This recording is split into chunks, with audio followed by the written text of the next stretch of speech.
Hey guys, it's me, Short Star, and I'm back. Listen, I'm actually having a great day. I feel good. I'm actually drinking some coconut rum with some orange juice and a little bit of pineapple juice. You know, but nevertheless, um, while doing some research for the stories I wanted to do for you guys today, right? I keep coming across this Gene Hackman, the Gene Hackman, the actor Gene Hackman, that was 95 years old, and his wife were found unalived in their Santa Fe, New Mexico home. And you hear so many aspects of the story, right? So you hear first I was hearing first when I heard the story, I instantly thought carbon monoxide poisoning.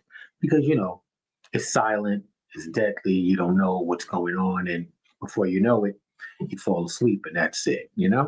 But then they instantly said no, it wasn't that.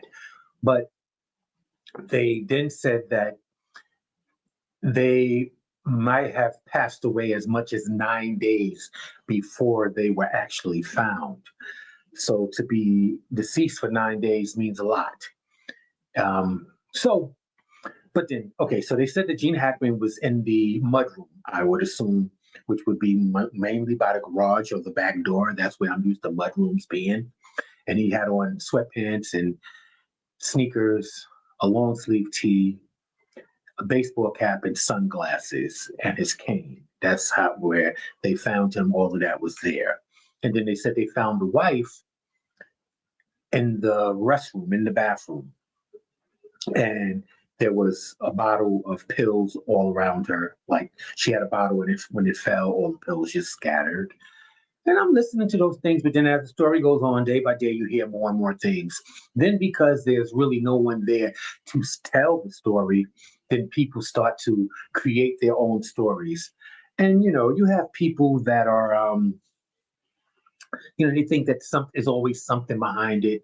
And then I started hearing. Well, what I did was I spoke to a couple of followers from this page, and I asked them their prospect of what they thought.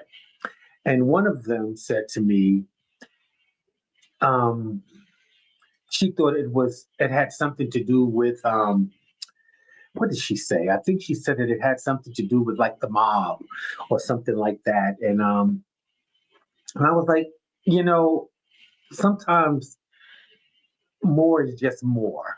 And I was just trying to state to the person that was telling me their version of what they thought happened, which wasn't unbelievable because at this point, to be honest, we don't really know what happened. You know what I mean? So it leaves you so much room to make up your own stories or let your mind get active. So I told this person, I said, well, okay, I listened to their story and I said to them, I said, well, with your story, if you're going to involve another group of people and this is something that was planned and done to them, um, then you would have to first think of why. Why would they do this? What connection would that have been? Gene Hackman was 95 years old. I'm just saying, he was 95. His wife, I believe, was 30 years younger than him, but he was 95. And so I don't know what that was about. Now, of course, allegedly, I remember, now I personally remembered this just the other day or last week. I saw this when I was, researching the story a little bit. And it stated, as I'm going to show you now, Gene Hackman's death, gas company finds minor leak, but no significant findings. So when I read it, they stated that they did find a leak, but they don't believe that the leak was big enough to affect them and to cause death to him, his wife, and one of his dogs. Um, I don't quite know how that. I mean, of course, it can be proven, I'm sure, scientifically, but I'm just stating in the bigger picture, who's to say, excuse me, a certain amount of a leak? How much would it affect me? How much would it affect you? Meaning, I know that if it's a woman and she's 5'5" and 98 pounds, it's going to affect her more than me being 5'7" and 180 something pounds. You know what I mean? Mind your business. So just going into that, I was like, wow, well, you don't know how long they could have been in the house with the windows closed. So any little minor leak could be a major leak if there's no circulation of air. Okay. So now you're just hearing different little things. I just think that we will never really know the truth, of course, because there's no one to tell that story. And the way that the victims were found, and I don't want to say victims, but they're victims because of death, whatever it was that killed them. So I don't know. I don't know what the outcome would be. Like I said, me personally, I also heard the story of Mr. Hackman fell where he was found. His wife either came upon him while he was there or heard him fall. She came to help him. We do know that he had a pacemaker, and that's how they kind of figured that they had been there and deceased for 9 days because of the day that his pacemaker, the last recording that it did, like like whatever numbers it records within itself, it stopped. And so they're assuming that that was his, time of death, pretty much. And they're assuming her the same. And I heard that she was found in the bathroom, allegedly. So I heard that, she came upon him, then she ran to um, get some pills or whatever, because you assume that because there's pills and a pill bottle and pills are scattered on the floor where she was. And maybe she tripped and fell. Maybe it was the excitement was so much she could have had a heart attack. Anything could have happened. You know what I mean? So there's just so many stories. But what's weird to me is how people will come up with anything just for it to be salacious, just for it to it's really something to think about, but like I said, we don't know. And will we ever really know? I don't know about that. But like I said, it was just interesting to me, different stories. First there was no gas leak, then there was a gas leak, then the door was ajar, and the other two dogs, excuse me, people. Ooh, excuse me. And the door was ajar, and two of the other dogs were out running the grounds. And then I heard the police recording of the people that arrived at the house, the workers, and they said they hadn't seen them. But when they called 911, they played the 911 recording. And in the 911 recording, the guys who seemed to sound Hispanic or Mexican or something, he was stating to the operator that he could see through the window. He could see feet, which end up being Gene Hackman's feet. That's all he could see was feet through the window. And then I think they said they could see the wife in the bathroom, something. So I don't know, but they asked them were they breathing, and they said they didn't know because they were outside looking through the window. Now, if the door was ajar, why are you outside looking through the window? That was my question. Would you open the door and I don't know, but it's just so many things. I just wanted to bring to you guys' attention that this is a circus. It's like that, I want these people souls to rest in peace. And I know you want to find out what happened, but I don't know. Sometimes we don't get that answer. It's a mystery. And I don't know. I don't know. Well, moving right along, I'm sure that most of you guys have heard of the Southern University student that passed away, allegedly of fraternity hazing, which is being investigated, right? So in Baton Rouge, Louisiana, the death of a 20-year-old Southern University student in Baton Rouge, Louisiana, is being investigated by local law enforcement as a possible act of fraternity hazing. School authorities confirmed to the Associated Press on Wednesday. Caleb Wilson, who died on February 27th, was a mechanical engineer junior at Southern University and A&M College and a member of the school famed marching band. So I remember when I first heard the story, and the fraternity immediately lied and stated that they were doing something with their, whatever they call them, I don't know. But, and they had them lined up, and they claiming that they were lined. This is the first story, that they were lined up and he just passed out. Then we come to find out that they were lined up but they were hitting them and punching them in the chest and doing things. And when it got to him, when they hit him, allegedly, he fell down and whatever happened, happened. Because I don't know what the cause of death was, but that's what happened. And they apparently took him to the hospital. But the fact that the fraternity lied from the beginning, which I don't understand how they would even think that they would get away with that. Because from what I understand with hazing, I haven't heard of it. I'm sure it goes on, but I remember when I was younger, actually too young to go to college, hazing was a big deal, and a lot of younger people were passing away because of it. I don't know. With the fraternity not being truthful from the beginning, the front, it now questions everything. You know what I mean? The chancellor of the school, John K. Pierre, he made a statement that this was an off-campus incident and is to believe to have contributed to Caleb's death. But this happened off-campus. That's the first thing they want to make it clear. It didn't happen on the ground. You know what I mean? They said that the university spokesperson confirmed on Wednesday that an alleged fraternity ritual involving Omega Psi Phi is being investigated. Ricky L. Lewis, the international president of Omega Psi Phi Fraternity Incorporated, said in a written statement issued on Friday that the organization is aware that authorities have launched an investigation to the tragic incident that occurred. So, with that being said, is an investigation going on, and I mean, I don't know how this can turn out good for the fraternity at all. I mean, it seems like it's going back to just some of the old tricks and things that we used to hear as far as hazing.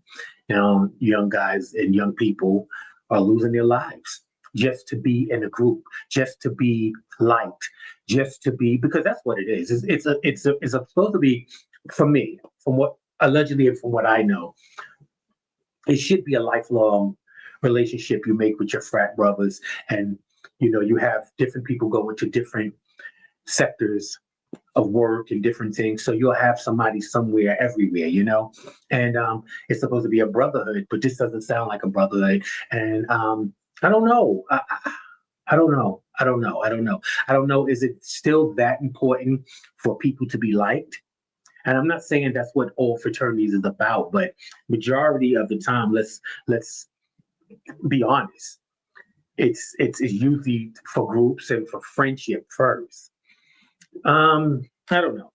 Maybe I'm misspeaking, but I don't think I am. I think that you shouldn't have to die to be in a group. I don't think you have to beat me half to death for me to prove that I'm worthy to be in your group or trustworthy or loyal. I don't get it. I don't get it. It's ridiculous. And at some point, you know, you have to stand up for yourself and, or you just fall for anything. And I'm not going to allow anybody to just beat me because this is just something that everybody goes through. No, sorry. Mm-hmm. Okay. So, like I said to you guys in the previous video, that people are really concerned about flying at this point. It's come out that here in America, people are canceling flights left and right. They don't feel safe. Like I said to you, almost 100 incidents in a matter of 2.5 months, and some of those have been crashes, but altogether, having at least 100 different incidents, and some of them cause deaths. So I don't know. I think that we have a right to be scared. I think that we have a right to be concerned. I think that with the administration that we have in office now, I don't think that they're looking out for our best interest in this particular manner. And I'm being nice about that. I don't think they're looking out for my best interest in any manner. But I'm just, listen, keep it cute.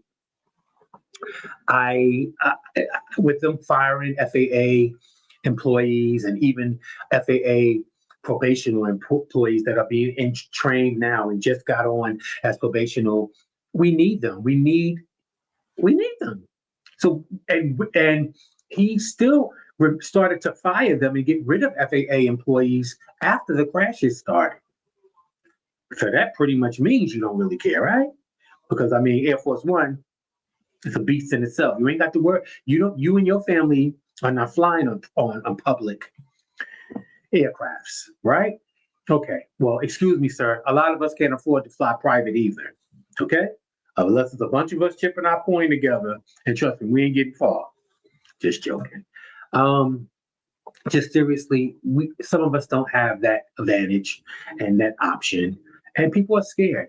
So I just wanted to let you know that if you are feeling that, you are not alone. A lot of times people think, oh, I'm being silly. No, follow your instinct. If you don't want to fly somewhere and you're flying with some people and they're giving you crap about it and trying to make you feel a certain kind of way, then maybe those are not the people you need to be around at the moment, because your fears are your fears. Period. Okay. Well, while researching some stories, I also found out. Okay, y'all remember when, right? So y'all remember when Biggie was gunned down in California, right? And when something like that happened, I had friends that was actually in LA at the time and attending some events, and I heard it was just crazy, right? And everybody was pretty much in panic. So there's a new lawsuit that came up with Puffy, and the person is testifying and stating that when after Biggie Smalls was assassinated, because that's what it was, they said that Diddy is accused of fleeing LA in the trunk of a police car while panicking after Biggie Smalls' death, right?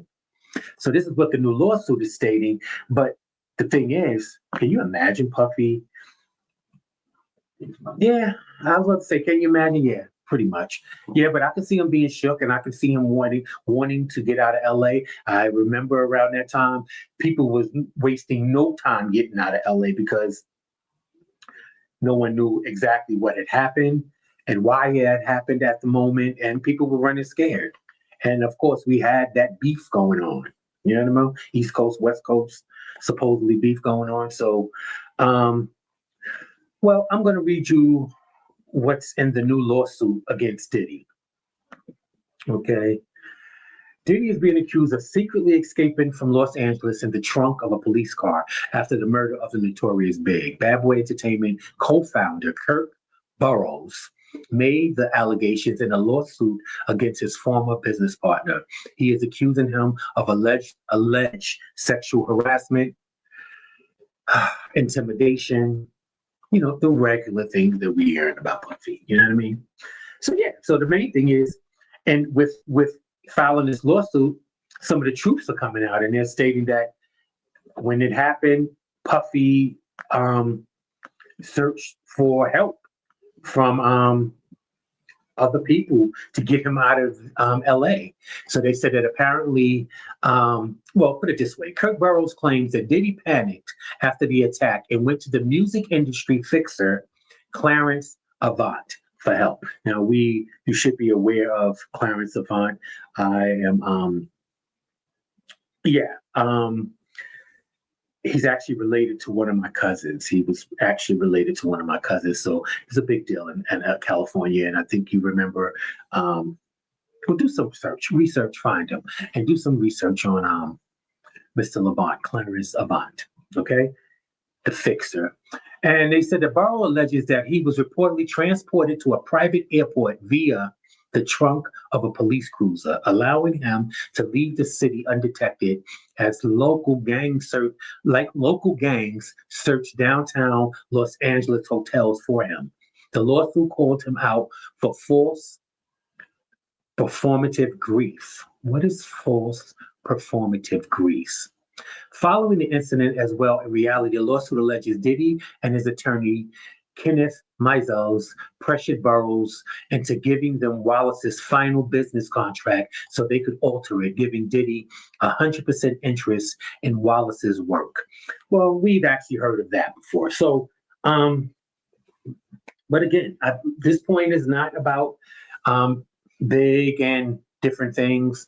It's about this dude being so shook after being that dude, you know, that he reached out to someone to get him out of LA as soon as possible. And that happened to be putting him in the back of a police cruiser and driving him to a private airport and letting him fly out of LA so no one would know he was gone, while gang members searched hotels downtown LA for him. So now we know how he got out of town and how that went. I think, if I'm not mistaken, allegedly, I had heard that people didn't know where he had disappeared to or that he had left them. So I'm not quite sure. This is all alleged. But again, this is what's in the new lawsuit, right? Okay. So enough of Puffy. Okay. Now, y'all ready for this one? There's a nurse in Jacksonville, Mississippi, who is now charged with murder for killing her husband. Are you ready for this though? Seriously. Okay, so her name is Rashawn Wallace. She's 30 years old. She's charged with the murder of her husband, Damon Reed. Okay. The woman in Jackson, Mississippi, is accused of killing her husband, according to the authorities, over a friend request. Okay. So it states, let's get to this. So the story states, mind you, now she's a nurse. Okay. A woman in Jackson is accused of killing her husband, according to authorities. Rashawn Wallace, 30, made her initial appearance where she was charged with murder. Police said Wallace shot her husband, 33-year-old Damon Reed, after he allegedly attacked her. Detectives said Reed had access to her social media account and was upset about a friend request she had made. So now we're killing each other because we. Okay. Wallace allegedly fired a warning shot at Reed while he was approaching her. After he refused to back down, she allegedly shot and killed him. Wallace, a licensed practical nurse, performed CPR on her husband and called 911. She is currently being held in the Hinds County Detention Center in Raymond. Her bond is set at $50,000. I don't know. I don't even know what to think about that. I Is it that serious? Okay, so he began to. So you was. I didn't hear that. That Damon had a weapon. I didn't hear any of that. So he approached her physically, and she assumed that it was going to cause her harm. I'm sure.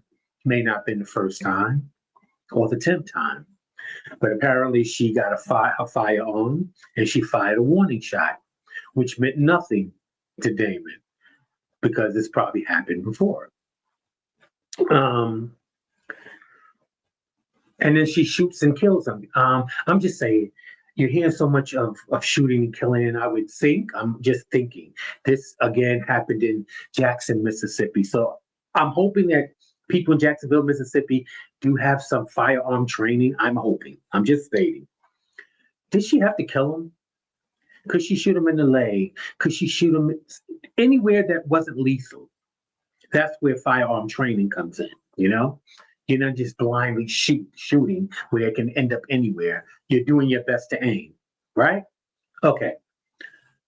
But then you do it, and then you go to give him CPR and whatever that takes, where he still passes away. But what was the sense? A bullet in the leg, or a bullet in the arm, or a bullet in the shoulder, all of that would have been easy to take him down and to tend to his wounds as a nurse and call the authorities if since you truly felt threatened. I don't know. I just think that people are really getting the easy way out with firearms in the household, meaning when spouses get into things, there seems to not be a problem for someone to pull a firearm and pow the other person easy like that. Nah. I can't say in 16 years that that's ever happened in my relationship. Like, I've never been that mad that I felt like I had to do that. I never felt that threatened. And I'm not saying that some people don't, but I've never felt that threatened. There was other things to do before getting a firearm. There's a lot of other things to do. I don't know. So yeah. So just wanted to let you know. So some nurses out there now that's trained to save your life and to take an oath for you. Not so they just taking it real easy. Okay. So here in New Jersey, right? I heard the story the other day about well, they actually mixed it in with bullying, but this is what happened, right? And then we can talk about why we think it happened. Okay. So New Jersey, 17-year-old girl accused of stabbing other student on school bus, right? Okay.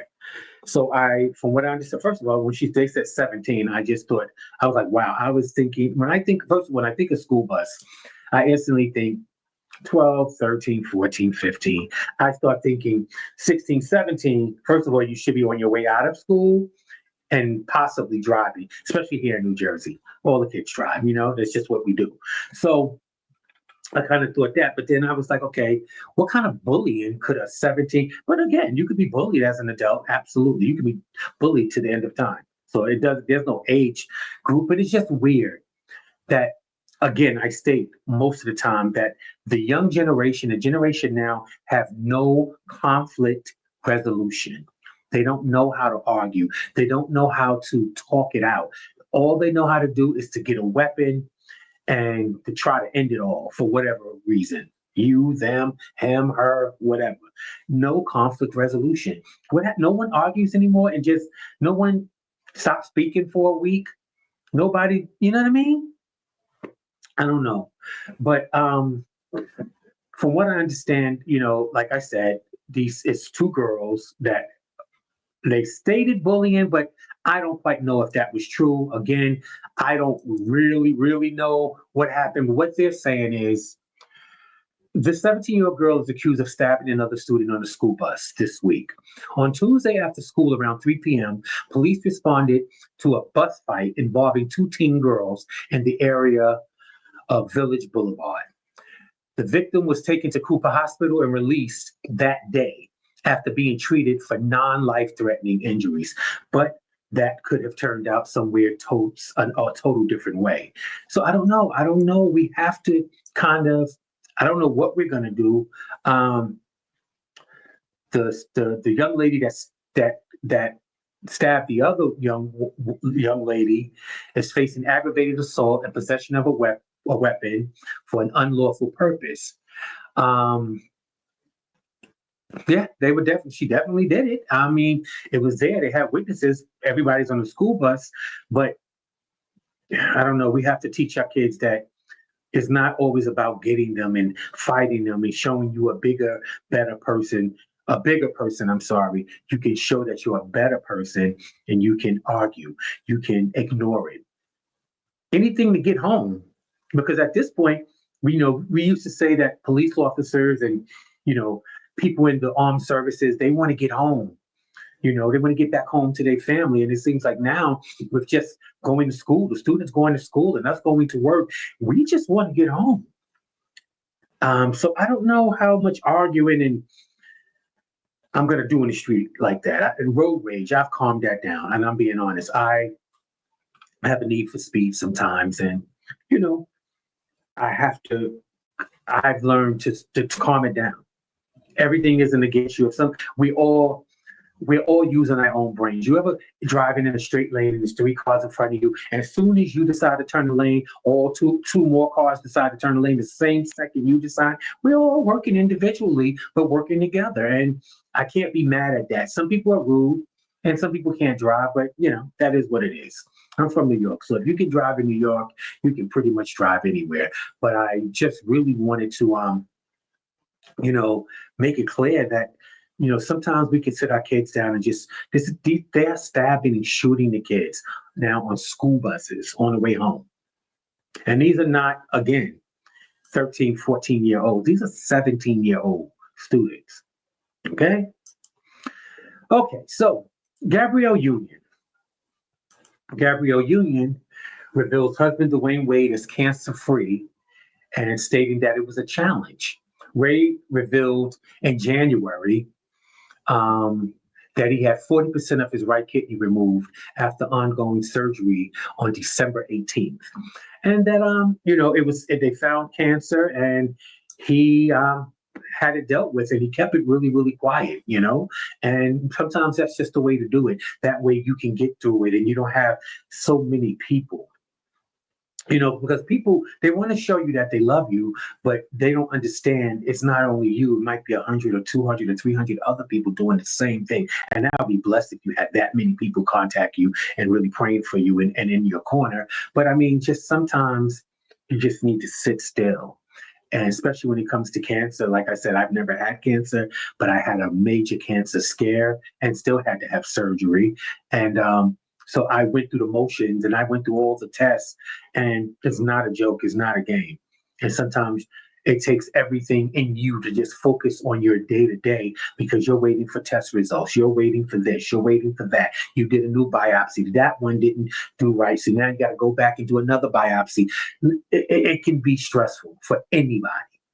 So again, I'm happy to find out that he's completely cancer free for now. I'm not for now, Lord. I'm sorry. I'm glad to know he's cancer free now. Okay, so I know I'm from New York, and I can't really speak for other people, but I do know that back in the day, and I would say maybe 20 years ago, I remember that's when I first started hearing of Steve Madden. Now, I didn't know quite what to do. Steve Madden has never really been my thing, as far as for shoes and stuff, but apparently for millions of people, it is. Well, Steve Madden, he brought the UK-based luxury shoe brand, Kurt Geiger. And Kurt Geiger has more, I don't know why they're saying shoe brand. Maybe he started off as a shoe brand because he does shoes and bags and quite a few things. I'll be honest with you, I did not know much about Kurt Geiger up until maybe right before the pandemic.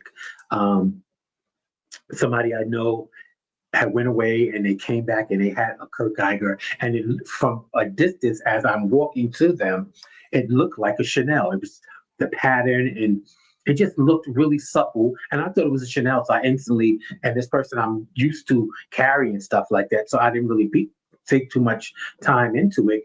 Told them the bag was cute, didn't go into it. But then as we're sitting down having lunch, I believe, I really got into the bag. And they had to tell me, this is not Chanel, this is Kurt Geiger. And I was like, wow. And then I remember one of my favorite stores at the time was Bloomingdale's, and it still is somewhat. But they have a huge Kurt Geiger section where that's where I used to see it. And I was like, okay, it was in Bloomingdale. So, I mean, and then I start to see more and more of it, only to find out it's a huge United Kingdom, UK, European-based brand. And I actually purchased a pair of suede shoes, some suede loafers that I'll probably pull out for this spring and summer. I don't quite know how I feel about suede in the summer months. I think I've asked this question in another video. I had a couple of suede crossbodies that I wanted to rock this past summer, but I wasn't sure. Now, I don't really care about what people think, but suede, you have to be careful. You have to make sure it's not a rainy day. You have to make sure whatever you're doing is not going to be a place that's going to be very dusty or dirty, because these suede is not something you can just wipe off. So you have to be intentional. See, intentional. Have to be intentional about when you carry and do certain things. And I bought a pair of loafers and I like them a lot, and I actually can't wait to wear them. And I like them, but I didn't know. Who knew that Steve Madden had $360 million to buy up another company? Steve Madden's been around a long time, and $360 million may be nothing to Steve Madden. But yeah, so just know that Steve Madden has now bought Kurt Geiger, and check it out. And for your women, the quality of Kurt Geiger is back. Everything, the shoes, supple. His bags, supple. The leather is so soft. The suede is soft. Really great quality at a great price. Meaning, I see his stuff at different stores and or online, and you can get a really nice Kurt Geiger, really nice leather supple bag for like $180 starting, $200. But they could go up, of course. But you don't have to break the bank to be fashionable and to enjoy this particular luxury brand. So those that don't know about Kurt Geiger, look into it. You might be surprised. You might really be surprised. I was. At first I didn't give it a second thought, but once I saw the quality of the bag of my friend made me really stand up and pay attention. And then when I got a chance, when I actually saw something I liked, because they don't do anything for men. Everything is for women, but it's kind of unisex nowadays where, but I hadn't quite found a bag that was masculine enough for me to pull through. But I did find he had some really good loafers out in the past few months. And I actually bought a pair. Haven't worn them, but I will. And okay, so I don't know how many of you guys remember last year, in one of my videos, I was giving some suggestions on movies. When the weather was changing from when it went from fall going into winter, I started giving suggestions of TV shows and movies and things that I found interesting. And I told you guys about the new show, the Tyler Perry show, that was streaming on Netflix, and it was called Beauty in Black. Well, what they did was they did 16 episodes, but what they did was they showed the first 8 episodes last year, and then we had to wait, still one season, but we had to wait for the next 8 episodes. Well, baby, they released them episodes, I'm trying to be honest with you, within a day or two. I stayed up last night and watched 8 complete episodes of the show. Now, mind you, the show is probably 43 minutes, but I went through 8 episodes. So now I'm waiting for the next season. But this is part 2. Beauty in Black did not disappoint. I think I had told you guys also about that new, I'm going to be really, really honest and transparent with you guys right now. I told you guys about that new soap opera, that all complete, pretty much all African-American soap opera, Beyond the Gates. And it's on CBS on Channel 2. And it comes on every day. I'm going to be honest with you. My DVR has been recording it. And the first day it came on, I didn't watch it when it came on, but that night I tried to watch the first episode. And I said, try. I understand.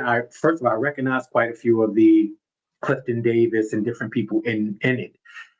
But there's this one character where, and she's one of the main characters, all about her divorce and how her divorced husband is now seeing another woman, which was her friend, and now they're renting and staying at the same country club and things like that.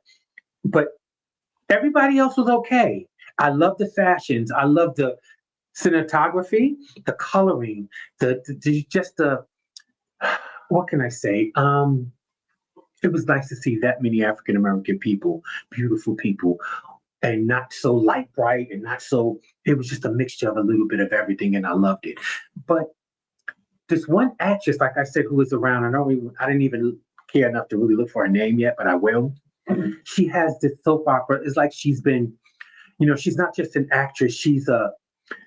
I wouldn't even call her a thespian. She was, I guess, seemed like she was trained by soap opera actors. Everything is so drama, and how it's like everything. Her eyes get super big, and she's just. And I'm like, girl, calm down. That's not how it really. We use the soap opera, but we are now in 2025. Relax, girl. Bring it down. Come down. Bring it down a couple of notches. But everybody else was good, but she was such drama. And she got mad and she took a coffee mug and threw it across the room and it slams across. And I'm like, girl, a coffee mug? I remember when they used to throw straight vases, straight lamps. This girl threw a little mug and I couldn't. So Needless to say, I stopped that episode. So I let it build up for a couple of days. So then I did go back and try to watch it. It was interesting, but it hasn't caught my attention. I still have, like I said, I have all the episodes on DVD. I do plan to try to get through a few of them this weekend just to see, because Tyler Perry shows have a way. I have a thing with them. Like, I don't like them in the beginning, but then as I get into it, the acting gets better. I get to understand the characters. I get into it. Um, but baby, Beauty and Back, Beauty and Black on Netflix, part two, 8 new episodes. Y'all better go ahead and get that.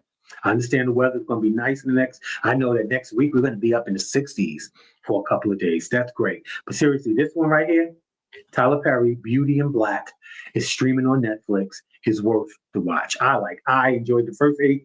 I enjoyed this 8. Of course, it has some growing, but again, it's Beauty and Black, and it's showing you Black excellence, good or bad. You're going to completely recognize some of the actors and actresses in the show. It's okay. It's okay. I think their gay character, being honest, because every show now has this gay character. Either it's a lesbian or it's a gay guy. I remember before when they would have gay guys on shows, they were so feminine and so woman-like that it wasn't taken serious. Those of us that don't act like that and live like that realized they weren't representing us, and it was putting out a false narrative and making people think every time we had to be snapping our fingers and Miss Girl and Miss Thing, and that's not what we do. And even if we did at one time in our life, that was a long time ago. Okay, we don't live there no more.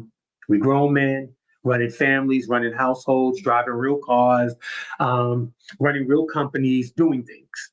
So I don't know. It's just weird. But again, for you people that want something new and those that did invest some time in Beauty and Black, I just want to let you know it's back. I watched all 8 episodes last night, so I'm good. I can't even really talk about it to anybody because no one's caught up quite the way I did. I last night when I realized it was on, I just went straight in. Went straight in. I did things in between, but I went straight in. I never stopped watching, and I was up. I'm ashamed to say up until about 2:30 this morning. That's why I look a little tired, but it's okay. I'm here and beautiful. Get into it. But yeah. Again, Beauty and Black. Um, I want to know if you guys are interested in another story time. I remember I did a story time with my cancer incident, but I want to do a story time. I have quite a few story times. I have a lot of experience in things. A lot of things have happened to me in my life. Um, I was actually involved in a home invasion, and I want to tell that in a story time. Um, the only thing is, I don't want to, have to. This is my story. This is my side of the story. This is what I personally experienced. I wasn't the only one that experienced that it at the time, but this is just my experience. And I don't really want to say anything or offend anybody else that was there that, but it's my truth, regardless of what. And it's going to be my story time. But my question is, would you like it in parts? Or would you like me to kind of bring it together, but yet give you a story? I mean, because it's an interesting story. It's something that we all could look out for. Um, yeah, and it's about friendships. It's also about that. It's about friendships and how strong friendships are and what they can withstand and what they can't withstand at that time. So please send me some notes and some comments and let me know if you're interested in another story time. It don't matter anyway. I'm gonna give it to you anyway. But I really want to do that. I have some interesting things that have happened in my life that I think can help others. And even if it doesn't help anybody, which I doubt it won't, you get to know me better. And you get to see how I operate and why my mind is the way it is. Like you understand why I take security really important, why I take just everything when it comes to feeling safe is so what you understand why it's such is that way for me. But again, I love you guys. I don't want to take up too much of your time. I enjoyed passing you these stories on, and I will speak to you guys as soon as possible. Be intentional, and I love you guys. Enjoy.